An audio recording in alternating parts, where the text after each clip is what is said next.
अंदर से आवाज आई, मैया बंधी पड़ी। सासू मैया ने ऐसे कैसे करके द्वार खोला। अब तो बहू को डांटे जा रही है। सासू मैया की डांट कैसी होती है सभी बहुएं समझ रही होंगी। हाँ, इशारा ही समझ लो।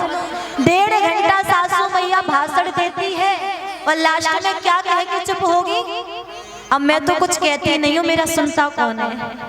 हाँ, 1.5 घंटा भाषण देगी नॉन स्टॉप और लास्ट में बोलेगी यही, मैं तो कुछ कहती नहीं हूँ, बच्चा बहुत बड़े हो गए, मेरी सुनता कौन है?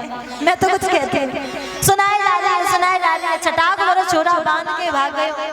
गोपी बोली, मैया वो छटाक भरो ना है, पेट में 1.5 हाथ लंबी दाढ़ी है, वाकई चौकड़ी मार के भागे, वो कहू के हाथ नहीं आ।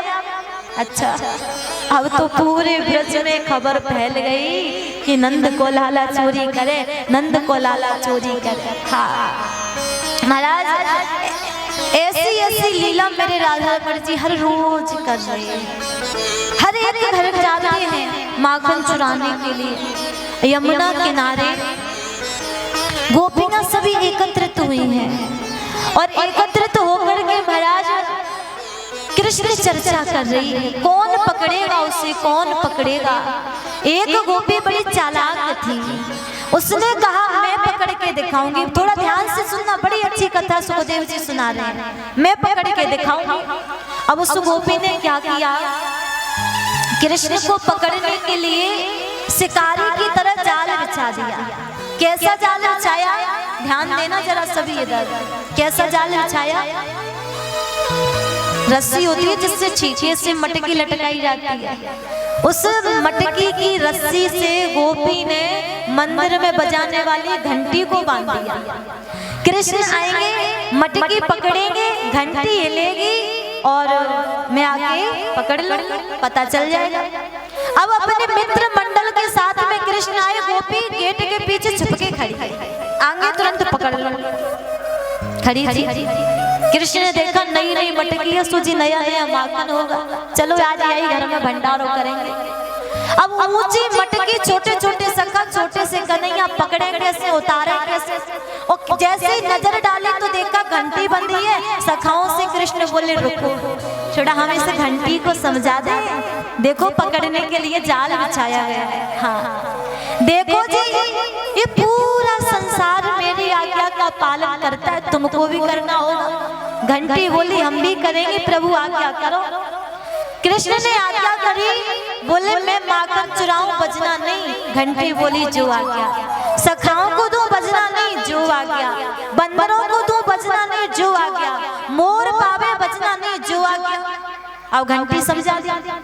ऊंची मटकी कैसे उतारा, सो भैया नीचे एक सखा खड़ो कियो, वाके ऊपर एक और खड़ो कियो, वाके ऊपर एक और खड़ो कियो, वाके ऊपर एक और खड़ो कियो, वाके ऊपर एक और खड़ो कियो, और सबके ऊपर स्वयं चढ़ गए। मटकी पकड़ी, घंटी नहीं बजी। माखन निकाला, घंटी नहीं बजी। सखाओं को दिया घंटी, फिर भी नहीं बजी। बंदरों को दिया घंटी, फिर भी नहीं बजी। मोरों ने भी खा लिया घंटी, फिर भी नहीं बजी। परंतु भक्तों, सबके अंत में थोड़ा सा माखन लेके कृष्ण ने अपने मुख से लगाया, जैसे टन टन टन टन करके घंटी बजी। और जैसे ही घंटी बजी, गोपी आ गई। गोपी को आता देखा, नीचे के सभी सखा हट गए, कृष्ण मटकी से लटके रह गए। गोपी बोली आज पकड़ में आई। कृष्ण बोले पहले नीचे तो उतार ले, बाद में डांट लगाई। हाँ, और महाराज गोपी ने नीचे उतारा, बोले आज पकड़ में आ गए। कृष्ण बोले रुको, पहले या घंटी से हमें कछु बात करनी है। चौरी, ये पूरा संसार मेरी आज्ञा को पालन करे, तेने उल्लंघन क्यों किया? घंटी बोली मैंने भी तो पालन किया ना प्रभु। कैसे? बोले आपने कहा मैं चुराऊं, नहीं बजी। आपने कहा सखाओं को दूं, मैं नहीं बजी। आपने कहा कि बंदरों को दूं, मैं नहीं बजी। आपने कहा मोर खावे, में नहीं बजी प्रभु। परंतु ये तो वेदों का, शास्त्रों का, संतों का, भक्तों का नियम है कि जब जब मंदिर में भगवान का भोग लगता है तब तब घंटी को बजना ही पड़ता है।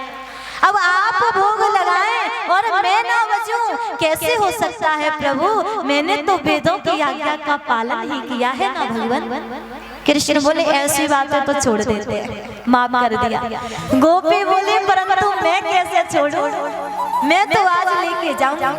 अब भैया नई बहू, नया नया विवाह हुआ, आपको हमने बताया कि घूंघट बहुत करते हैं वृंदावन में। सोची गोपी ने 1.5 हाथ का घूंघट कर लिया, कृष्ण का हाथ पकड़ लिया और मन ही मन बड़बड़ाती हुई कुछ ना कुछ जा रही है नंद भवन की ओर। आज पकड़ में आई, आज मैया को बताऊंगी, बहुत डांट लगवाऊंगी, बहुत मार लगवाऊंगी। कृष्ण बोले मैया के पास पहुंच गए तो बहुत डांट लगेगी, मार लगेगी, सो अलग कैसे बचे। कन्हैया ने देखा कि जिस मार्ग से गोपी ले जा रही है कृष्ण को, उसी मार्ग से गोपी का छोटा वाला देवर निकल के जा रहा था।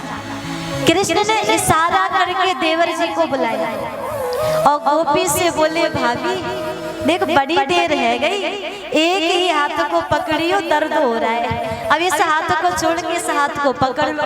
गोपी भी सोची हाँ कृष्ण बालक है, कोमल कोमल हाथ है, दर्द होने लगा होगा। सो भैया जैसे ही गोपी ने कृष्ण का हाथ छोड़ा, कृष्ण ने गोपी के हाथ में देवर जी का हाथ रखा और दूसरे मार्ग से मैया के पास पहुंच गए। और गोपी घूंघट के अंदर, उसे नहीं पता कि क्या चल रहा है, उसे नहीं पता कि क्या हुआ है। घूंघट के अंदर आ गई नंद भवन, अरे मैया यशोदा, ओ नंद रानी जी बाहर निकलो। मैया निकल के आई, क्यों शोर मचा रही है, क्या हुआ सुबह सुबह। मैया तुम कहती हो मेरा लाला चोरी नहीं करे, देखो आई रंग हाथों पकड़ लगी। मैया बोली कहाँ है मेरा लाला, कहाँ है मेरा कन्हैया। गोपी बोली पकड़ के लाई हूं, दिख नहीं रहा क्या। मैया बोली गोपी जरा घूंघट उठा के तो देख, ना जाने किसके बालक को पकड़ लाई है। हाँ अब महाराज जैसे ही गोपी ने अपना घूंघट उठा के देखा, कृष्ण की जगह सामने देवर जी खड़े थे। तुम कहाँ से आ गए। देवर जी बोले तुम ही तो लेके आई, कब से कह रहा भाभी छोड़ दो, भाभी छोड़ दो, छोड़ती नहीं। गोपी बोली परंतु पकड़ा तो कृष्ण को था, ये कहाँ से आ गए। मैया से बोली आपके लाला का है। मैया ने आवाज लगाई लाला, ओ रे कन्हैया। भैया ने बाहर आई हो, आवाज के संग में कन्हैया बाहर आई, ऐसे भोली सी सूरत बना के जैसे इनको कुछ पता ही नहीं है। हाँ मासूम सा चेहरा बना के कहा भयो मैया, काकू बुला रही है मुझको। बोले ये गोपी कह रही है तू चोरी करे। हाँ मैया देख मैं कितना सुंदर हूँ, और ये सुंदर नहीं जलती है, ये जलती है मुझसे, इसलिए झूठी झूठी शिकायत लेके आ जाती है। मैया मैं तो घर से बाहर ही ना निकलूं, और मेरे घर में माखन की कहा कमी कि मैं या के घर खाने जाऊँ, या कि शकल काली, या को मन कारो, या को माखन भी कारो, मैं काय को या के माखन खाने जाऊंगा। मैया मेरे घर में का माखन की कमी है। मैया बोली पहले देख लिया करो, हर बालक में मेरा ही लाला नजर आ गया। गोपी उदास होके जाने लगी। बोले पकड़ा तो कृष्ण को था, ये कैसे आ गए, पकड़ा तो कृष्ण को था, ये कैसे। पीछे से कृष्ण आ गए और गोपी का दुपट्टा पकड़ के बोले भाभी जी शिकायत लेके आओगी। गोपी बोली कतई नहीं लाऊंगी भैया, बिल्कुल ना लाऊंगी। गोपी से बोले भाभी यदि अगली बार शिकायत लाई ना, इस बार तो देवर का ही हाथ दिया है, अगली बार पति देव का हाथ थमा देंगे हाथों में। हाँ वो भी बोली बिल्कुल ना लाना, और वादा करके जा रहा रोज ताजा ताजा माखन और बना के ले आऊंगी। हाँ जानते हो मेरे ठाकुर जी बहुत टेढ़े हैं, बहुत मस्ती करते हैं, ऊधम भी बहुत करते हैं, और ब्रजवासियों को जो सुख दे रहे हैं ना वो आनंद दे रहे हैं, सब आनंदित हो रहे हैं। एक एक घर में माखन चुराने गए, सबके प्रसाद का भोग लगाया। मैया यशोदा अपने बालक के लिए हाथों से माखन मच रही है। एक दाग्रदा शिशु यशोदा नंद गेनी कर्मांतर नियुक्तासु नेममंत स्वयं दधी। अपने हाथों से मैया माखन मच रही। अब माखन मचते मचते कन्हैया आ गए, और जैसे ही कन्हैया आए ब्रह्म मुहूर्त सुबह 4 बजे का समय था। मैया मैया मैया मुँह को तो भूख लगी। मैया बोली माखन तो बनो ना, और 500 माखन मैया खिलाए ना, सो बहलाने के लिए बोली देख लाला कितना सुंदर चंदा है। अब तो मचल गए, चंद्र खिलौना ले हूँ मैया, मैं तो चंद्र खिलौना ले हूँ। मैया बोली चंदा कहाँ से ला के दूं? अंधेरी कोठरी में बैठ रहे मैया मनाने गई, देख रहे बलराम को मत बताना, तेरे लिए चंदा से भी सुंदर और माखन से भी कोमल बढ़िया सी दुल्हन लाके दूंगी। हाँ, अब तो जैसे दुल्हन का नाम सुना कन्हैया खड़े हो गए, मैया अभी चाहिए दुल्हन चाहिए, अभी चाहिए। मैया बोली तू तो छोटो सोए, कितनी बड़ी दुल्हन चाहिए?